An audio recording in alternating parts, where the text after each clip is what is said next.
Friends, எல்லாரும் எப்படி இருக்கீங்க? நல்லா இருக்கீங்க. பேசும் கிரகங்களிலிருந்து உங்கள் நித்யா ராஜேந்திரன். ஃப்ரெண்ட்ஸ், நம்ம இது வரைக்கும் ஜக்கி அவர்களுடைய ஜாதக ஆய்வு பத்தி பார்த்துட்டு இருந்தோம் இல்லைங்களா? அது நல்லபடியா முடிச்சிட்டோம். அடுத்து நம்ம புத்தாண்டு பலன்கள் பார்க்கலாம் அப்படின்னு நான் சொல்லியிருந்தேன். புத்தாண்டு பலன்கள்ல நம்ம ரிஷப லக்னத்துல இருந்து ஆரம்பிக்கணும்.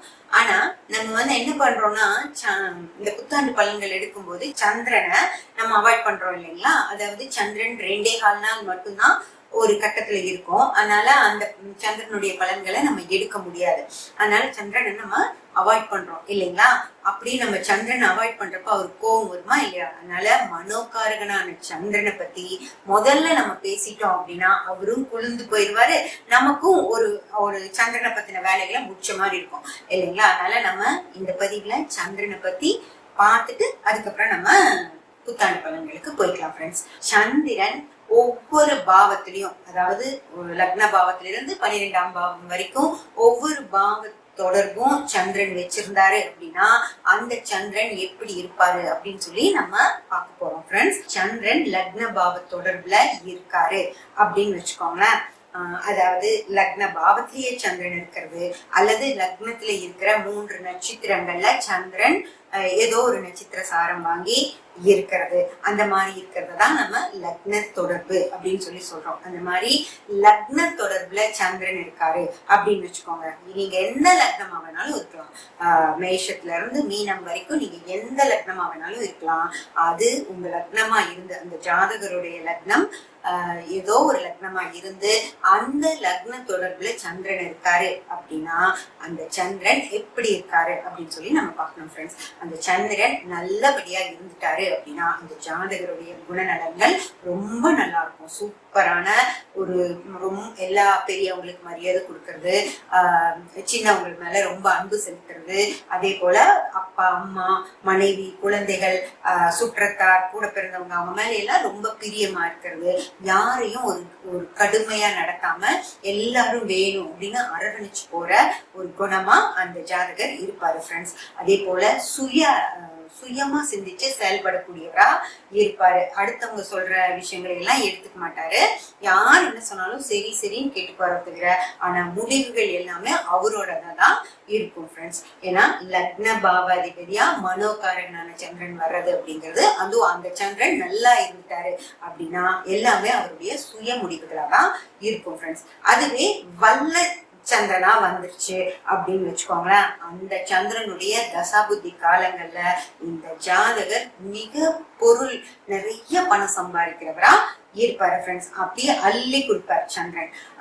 அதாவது வல்ல சந்திரனாக அந்த சந்திரன் இருந்துருச்சு அப்படின்னா அந்த சந்திரன் லக்னத்துக்கு வரும்போது நிறைய பணம் ஜாதகருக்கு கிடைக்கிற மாதிரி சந்திரன் பண்ணுவாரு. ஃப்ரெண்ட்ஸ், அவருடைய தசாபுத்தி காலங்கள்ல. அடுத்து தந்திர சந்திரனா அந்த சந்திரன் இருந்துச்சு அப்படின்னா இந்த ஜாதகர் அந்த நல்ல குணங்கள்ல கொஞ்சம் அதாவது நல்ல சந்திரன் வந்தப்போ இருக்கிற அதே குணங்கள் இருக்கும். அதுல கொஞ்சம் அவர் சுயநலமா இருப்பாரு, அவ்வளவுதான். வேற பெருசா இல்லை. எல்லாத்துக்கும் வெட்டியெல்லாம் செலவு பண்ணிட மாட்டாரு. அவரோட சம்பாதியமும் நார்மலா தான் இருக்கும். ரொம்ப வல்லச்சந்திரன் அளவுக்கு இருக்காது, நார்மலா தான் இருக்கும். அந்த பணத்தை பத்திரப்படுத்தணும், அவருக்கு வேணும், ஒரு மனைவிக்கு வேணும், குழந்தைகளுக்கு வேணும்னு கொஞ்சம் சுயநலமா யோசிக்கிறவரா இருப்பாரு. ஃப்ரெண்ட்ஸ், அதுவே சந்திரன் கெட்டு வருது அப்படின்னு வச்சுக்கோங்களேன், 6, 8, 12 அந்த மாதிரி பாவ தொடர்புகளை வச்சு லக்னத்துக்கு கெட்ட சந்திரன் லக்ன தொடர்புல இருக்கு அப்படின்னா அந்த ஜாதகர் எப்படி இருப்பாரு அப்படின்னு பாத்தீங்கன்னா, மரியாதையா பேச மாட்டாரு, எல்லாத்தையும் மரியாதையா நடத்த மாட்டாரு, அவருக்கு பிடிச்ச மாதிரியான அவருக்கு இஷ்டப்பட்ட மாதிரியான வாழ்க்கை அதான் வாழ்வார். ஏன்னா லக்னம் அப்படிங்கிறது 12 பாவ தொடர்புகளும் இருக்கு. அந்த லக்னம் கெட்ட சந்திரன், அதாவது மனோகாரகனான சந்திரன் கெட்டு இருந்துச்சு அப்படின்னா நிறைய கெட்ட விஷயங்களை பத்தி இவர் யோசிப்பாரு. அதாவது நல்லவன் அப்படின்னு சொல்லவே முடியாத மாதிரிதான் இருப்பாரு. நிறைய பொய் சொல்லுவாரு, நிறைய தப்புகள் செய்வாரு. அந்த மாதிரி எல்லாம் தான் அவருக்கு சிந்தனைகள் வரும் சந்திரன் கேட்டு இருக்கனால. அதனால அந்த ஜாதகர் கிட்ட ரொம்ப பத்திரமா இருக்கணும். அதனால இந்த லக்னத்துக்கு வர்ற சந்திரன் கெட்டு மட்டும் இருக்கவே கூடாது ஃப்ரெண்ட்ஸ். மிச்ச 3 தன்மைகளும் அவருக்கு ஓகே, நல்ல தன்மை ஓகே, வல்லத்தன்மை ஓகே, தந்திரத்தன்மையில இருந்தாலும் ஓகே. ஆனா கெட்டு இருக்கு அந்த சந்திரன் அப்படின்னா அந்த ஜாதகருக்கு ஒரு மரியாதையாவே இருக்காது. அவரை யாரும் மதிக்கவே மாட்டாங்க. அவரை பத்தி எல்லாத்துக்கும் தெரிஞ்சிருக்கும். அவனா அப்படிங்கிற மாதிரி ஒரு பேர் தான் அவர் வாங்கி வச்சிருப்பாரு ஃப்ரெண்ட்ஸ். அடுத்து 2ஆம் பாவத்துக்கு சந்திரன் வந்தா எப்படி இருக்கும் அப்படின்னு சொல்லி பார்க்கலாம். 2ஆம் பாவத்துக்கு சந்திரன் வர்றது அப்படிங்கிறது மிக சிறப்பு. அதாவது புறபாவத்துக்கு சந்திரன் வர்றது மிக சிறப்பு. புறபாவத்துக்கு வர்ற சந்திரன் வல்லத்தன்மையோட இருந்துருச்சு அப்படின்னு வச்சுக்கோங்களேன். அந்த சந்திரனுடைய தசாபுத்தி காலங்கள்ல அந்த ஜாதகருக்கு மிகப்பெரிய பணவரவுகள் கிடைக்கும் ஃப்ரெண்ட்ஸ். அதாவது அவர் மனசுக்குள்ள ஒண்ணு நினைச்சிருந்திருப்பாரு இல்லைங்களா, நம்ம இந்த இடத்துக்கு போகணும், இந்த மாதிரி சம்பாதிக்கணும், இப்படி ஒரு வாழ்க்கை வாழணும் அப்படியெல்லாம் நினைச்சிருப்பாரு இல்லையா. அந்த எண்ணங்களை எல்லாமே சந்திரன் வல்லத்தன்மையோட இருந்துச்சு அப்படின்னா அவருக்கு நிறைவேற்றி கொடுத்துட்டு போயிடும் ஃப்ரெண்ட்ஸ். அதே போல 2ஆம் பாவத்துக்கு வர்ற சந்திரன் நல்ல தன்மையோடையோ அல்லது கெட்ட தன்மையோடையோ இருக்கிறது பிரயோஜனமே இல்லை. நல்லவங்களா இருந்தா வெளி மக்களுக்கு பணம், அவங்க கஷ்டப்பட்டு சம்பாதிச்ச பணத்தை கூட அடுத்தவங்க நலனுக்காக செலவு பண்ணிடுவாங்க. இதே கெட்ட சந்திரனா இருந்துச்சு அப்படின்னா அவங்களுக்கு அந்த பணம் ஒரு அந்த ஐயோ பணம் இதை பத்திரப்படுத்தணுமே அப்படிங்கிற எண்ணம் எல்லாம் இல்லாம வர்ற பணத்தை எல்லாம் செலவு பண்ணுவாங்க. அந்த மாதிரி சந்திரன் 2ஆம் பாவத்துக்கு வந்த சந்திரன் நல்லவராகவும் இருக்கக்கூடாது, கெட்டவராகவும் இருக்கக்கூடாது. வல்லத்தன்மையோடும் தந்திரத்தன்மையோடையும் இருந்தது அப்படின்னாதான் பணத்தை பத்திரப்படுத்த முடியும் ஃப்ரெண்ட்ஸ். அதே போல 2ஆம் பாவத்துல பேச்சு அப்படிங்கிற காரணம் இருக்கு இல்லைங்களா, அதுக்கும் நல்ல தன்மையோட சந்திரன் வந்துச்சு அப்படின்னா இவங்க இந்த வளர்றாங்க அப்படிங்கிற பேர் தான் வாங்குவாங்க. அவங்க ஜாலியா பேசிட்டே இருப்பாங்க. அதை கேட்கறவங்க என்ன சொல்லுவாங்கன்னா சரியான உளரவாய் அப்படின்னு சொல்லுவாங்க. அந்த மாதிரி ஒரு பேர் வாங்குவாங்க. அதுவே வல்லத்தன்மையோட சந்திரன் இருந்துச்சு அப்படின்னா அவர் சிறப்பா பேசுவார்.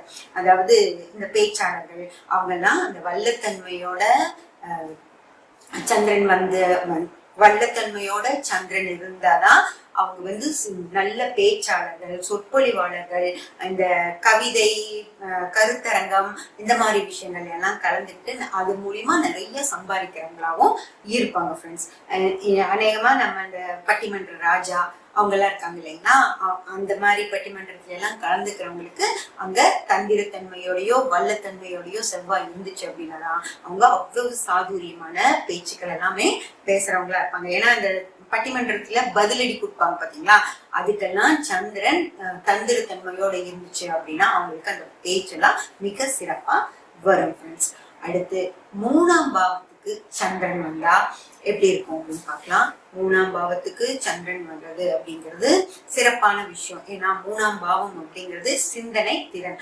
அந்த சிந்தனை திறனுக்கு நல்லபடியா ஒரு நல்ல தன்மையோட சந்திரன் வந்துருச்சு அப்படின்னு அவங்க பணத்தை பெருசா நினைக்காம இந்த நிறைய கட்டுரைகள், கவிதைகள், இந்த கதைகள் அதெல்லாம், அதாவது நிறைய இந்த எழுத்தாளர்கள் இருக்காங்க இல்லைங்களா, கதை எழுதுவாங்க இல்லைங்களா, அந்த கதை எழுதுற எல்லாத்துக்குமே சந்திரன் 3ஆம் பாவ அதிபதியா இருக்கிறதுக்கு 90% வாய்ப்பு இருக்குங்க. அவங்களுக்குதான் இந்த கற்பனா சக்தி அப்படிங்கிற விஷயம் நிறைய இருக்கும். அற்புதமா கதைகள் எழுதுவாங்க. அதாவது நடக்காத, அவங்க பார்க்காத விஷயங்கள்லாம் அவங்க கற்பனை பண்ணி பண்ணி அழகழகா கதைகள் எழுதுறவங்க. இந்த 3ஆம் பாவத்துக்கு சந்திரன் அந்த சந்திரன் நல்ல தன்மையோட இருக்கணும். அதுவும் 1, 5, 9ஆம் பாவ தொடர்புல இருந்துச்சு அப்படின்னா அவங்க சிறப்பா கதைகள் எழுதுவாங்க. அதே போல 3, 7, 11ஆம் பாவ தொடர்புல சந்திரன் இருந்தாலும் அவங்க சம்பாதிக்கும் நோக்கத்தோட கதைகள் எழுதுவாங்க.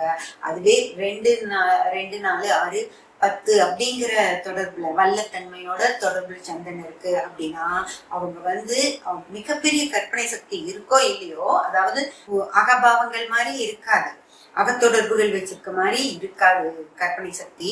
ஆனாலும் இவங்க இந்த மாதிரி வெளிநாட்டு கதைகளை பார்த்து காப்பி அடிச்சு அந்த மாதிரி எல்லாம் இவங்க எழுதிடுவாங்க. எதையோ ஒருத்தரோட கதையை கேட்டுட்டு அது அதை கொஞ்சம் மாத்தி எழுதிருவாங்க. அந்த மாதிரி எல்லாம் எழுதி நிறைய பணம் சம்பாதிக்கக்கூடியவங்க அந்த வல்லத்தன்மையோட சந்திரன் 3ஆம் பாவத்துக்கு வர்றவங்க தான் இருப்பாங்க ஃப்ரெண்ட்ஸ். அதே போல சந்திரன் கெட்டு 12ஆம் பாவ தொடர்புல இருக்கு அப்படின்னா இவங்களுக்கு கதையும் வராது, கட்டுரையும் வராது, ஒன்னும் வராது. அதான் ட்ரை பண்ணுவாங்க, அப்புறம் ஒன்னும் வராம சும்மா காப்பி எடுக்கிறவங்களா அதுக்கு ப்ரூஃப் எழுதுறவங்களா தான் இருப்பாங்களே தவிர சிறப்பான ஒரு கற்பனா சக்தி அப்படிங்கிறது கெட்டு போன சந்திரனுக்கு இருக்காது ஃப்ரெண்ட்ஸ். அதே போல இன்ஃபர்மேஷன் டெக்னாலஜி அப்படிங்கிறதும் 3ஆம் பாவத்துல தான் இருக்கு.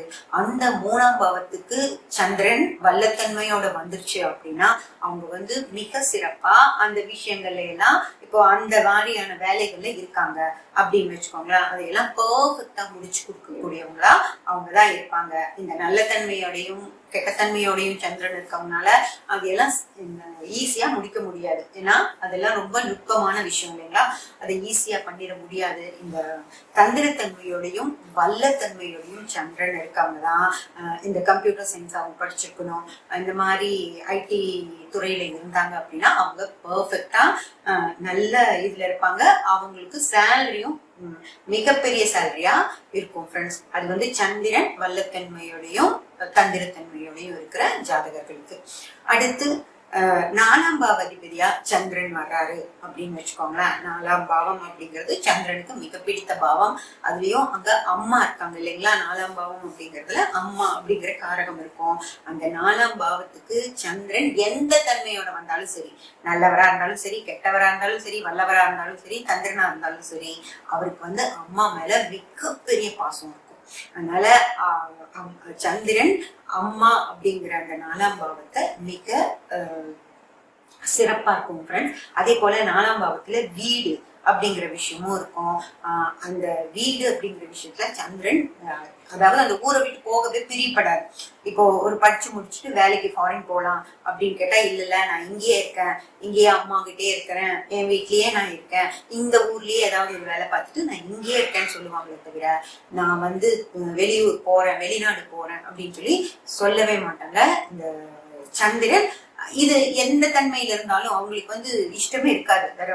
அதாவது அங்க இருந்துட்டு வீட்டை நல்லா பாத்துக்குவாங்களா, அம்மாவை நல்லா பாத்துக்குவாங்களா அப்படிங்கறது மட்டும்தான் நம்ம தன்மைகளால பிரிக்க முடியுமோ தவிர நேச்சுரல் கேரக்டர் என்னவா இருக்கும்னா அந்த ஊரை விட்டு போக, அந்த வீட்டை விட்டு போக அவங்களுக்கு இஷ்டமே இருக்காது ஃப்ரெண்ட்ஸ். 4ஆம் பாவம் வரைக்கும் இப்போ இன்னைக்கு பார்த்துட்டோம்.